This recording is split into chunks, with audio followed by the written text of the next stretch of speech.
Hello guys, in today's video I will be showing you how to find the blocked list on your account on Bigo Live easy and quickly. So first of all, enter this application, then go to your profile,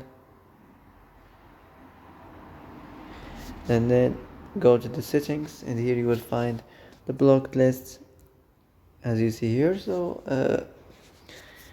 if you have some blocked accounts, you will find them here.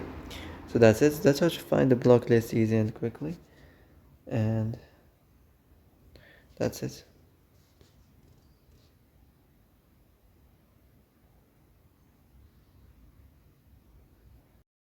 And that's it for today's video. I hope this is the answer you've been looking for. If you like this video, don't forget to like and subscribe, and see you in the next video. Thanks for watching.